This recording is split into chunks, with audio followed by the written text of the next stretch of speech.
कि आप तेज प्रताप यादव जी से सच्चाई बताने के बजाय पीठ दिखाकर भाग गए तो बिहार की जनता से भी भाग जाइएगा। खैर, ITI न्यूज़ बिहार में आपका स्वागत है और मैं आपको ये बतला देना चाहता हूँ कि अखंड भारत के पवित्र बिहार की भूमि से एक से बड़े एक होनहार व्यक्ति हुए जो हर कलाओं की क्षेत्र में अपना नाम रोशन किए। उन्हीं में से कुछ पत्रकार भी हुए और है जो कोई देश में अपना नाम रोशन कर रहा है, तो कोई परदेश में, तो कोई अपने राज्य में, तो कोई अपने क्षेत्र में। और उन्हीं में से एक पत्रकार और है जिनका नाम वेद प्रकाश है। पता ना ये किस प्रकार की पत्रकारिता करते हैं कि हमें कुछ समझ में ही नहीं आता है।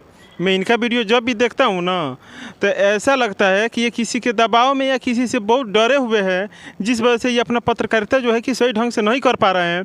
और बिहार के लोगों को हकीकत दिखाने और बताने के बजाय लोगों से अधिकांश जातियों पर उलझन तरीके से बात कर बिहार में जातियों का विवाद फैलाने का काम कर रहे हैं और लोगों के अंदर से अखंडता, मानवता और विश्वास को तोड़ने का काम कर रहे हैं। और ये शायद अपना दायित्व भूल गए हैं कि एक पत्रकार का क्या दायित्व होता है, क्या काम होता है। तो मैं आपको ये बतला देना चाहता हूँ कि एक पत्रकार का दायित्व होता है कि वो अपने देश और राज्य के राजा और मंत्रियों पर विशेष ध्यान रखना और उनके सामने वो अवतर दर्पण बनकर तैयार रहना जिसमें उनकी छोटी से छोटी गलती बड़ा बनकर दिखाई दी। उनका वो साउंड बनकर तैयार रहना जिसमें उनकी की गई गलती बार बार सुनाता रहे, दोहराता रहे। उनका वो सुई बनकर तैयार रहना जिसमें उनकी की गई गलती चुप कर याद दिलाता रहे कि आपने इसके पहले ये गलती किया था जिसका परिणाम हमें ये मिला। तब जाकर किसी देश और राज्य के जनता का उसके मेहनत का फल और हक उस तक मिल पाता है और पहुंच पाता है। ये होता है एक पत्रकार का असली दायित्व और कर्तव्य और उसका काम। समझ गए वेद प्रकाश जी? और मैं आपसे एक बात और बतला देना चाहता हूं कि ये ज़रूरी नहीं है कि आप तेज प्रताप यादव जी से सच्चाई बताने के बजाय पीठ दिखाकर भाग गए तो बिहार की जनता से भी भाग जाइएगा। खैर, मैं आपके बारे में ज़्यादा नहीं बोलूँगा और किसी भी पत्रकारों के बारे में ज़्यादा नहीं बोलूँगा क्योंकि मैं सभी पत्रकारों का बहुत ज़्यादा मान सम्मान और इज्जत करता हूँ। और मैं सभी पत्रकारों से एक बात और बतला देना चाहता हूँ कि आप लोग अपना काम ईमानदारी से कीजिए और आप लोग जनता को हकीकत दिखाने और बताने का प्रयास कीजिए। नहीं तो जिस दिन अगर कोई पत्रकार सबूत के साथ पकड़ा गया कि हाँ भाई ये जो व्यक्ति जो है, पत्रकार जो है, ये जनता में गलत न्यूज़ फैलाने का काम कर रहा है, अगर सबूत के साथ पकड़ा गए तो याद रख लेना ब्याज के साथ वसूल किया जाएगा। और उस दिन आपको कोई बचाने के लिए नहीं आ रहा है जिसके बोल बदौलत पर आप लोग कूद भी रहे हैं ना। याद रख लेना कि वो भी अपना मान, मर्यादा, इज्जत, प्रतिष्ठा बचाने के लिए जनता के बीच में जाकर खड़ा हो जाएगा और आप लोग मुंह देखते रह जाइएगा।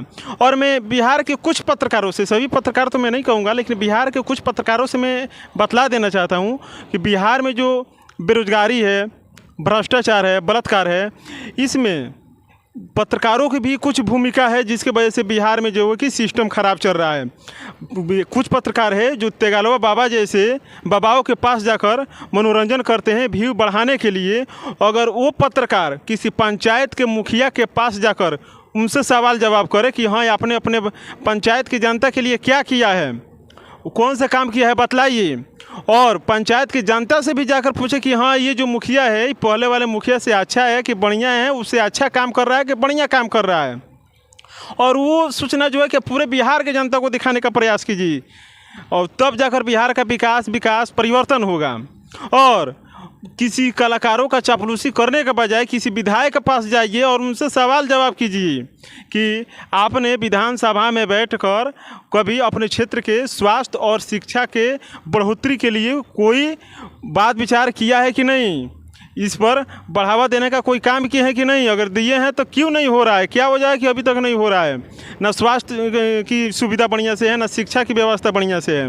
किसी राजू जैसे भिखारी के पास जाने के बजाय कि फ़ोन पे लेते हो कि गूगल पे लेते हो कि कैश लेते हो, उनके पास जाने के बजाय किसी क्षेत्र के सांसद मंत्री के पास जाइए और उनसे सवाल जवाब आप कीजिए कि आखिर में क्या वजह है कि आपके क्षेत्र से बेरोजगारी दूर नहीं हो रही है।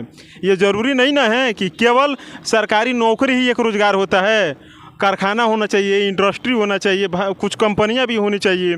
बिहार में अधिकांश आप देख लेना कि अगर किसी परिवार में 5 सदस्य है तो पाँचों के पाँचों आदमी बेरोजगार है। ये ज़रूरी नहीं ना है कि केवल सरकारी नौकरी ही नौकरी होगा, आखिर में कंपनी, इंडस्ट्री भी होना चाहिए। आखिर में क्या वजह है कि नहीं बैठ रहा है, कोई ना कोई तो वजह होगा। तो तब अगर इस तरह से मीडिया वाले अगर अपना काम ईमानदारी से करने लगे तो मैं पूरे दावे के साथ कहता हूँ कि बिहार से भ्रष्टाचार, बेरोजगार और बलात्कार कुछ क्षण में ही मुक्त हो जाएगा अगर पत्रकार लोग अपना काम ईमानदारी से करें तो। और मैं सभी पत्रकारों को ये नहीं कहता हूँ, बिहार के कुछ पत्रकार जो है बिहार को बदनाम कर रहे हैं और लोगों को हकीकत दिखाने और बताने के बजाय कॉमेडियन वीडियो बनाते हैं जिससे उनका जो है कि व्यू बढ़ सके। और सारा देश, सारा बिहार, सारा राज्य, सभी लोग मीडिया वाले पर ही निर्भर रहते हैं। अगर आप लोग ही अपना काम सही ढंग से नहीं कीजिएगा तो बताइए लोगों तक क्या न्यूज़ पहुँचेगा, लोगों तक क्या सूचना पहुँचेगा, लोग क्या हकीकत देख पाएंगे, क्या पहचान पाएंगे। तो जो कि है पूरा देश जो है आप ही लोग पर निर्भर रहता है। तो आप लोग कृपया अपना काम जो है कि ईमानदारी पूर्वक कीजिए और जनता को हकीकत दिखाने और बताने का प्रयास कीजिए। और मैं इस बात को लेकर मुझे आप लोगों से निवेदन है कि आप लोग अपना काम, अपना दायित्व सही ढंग से कीजिए। जय हिंद, जय भारत।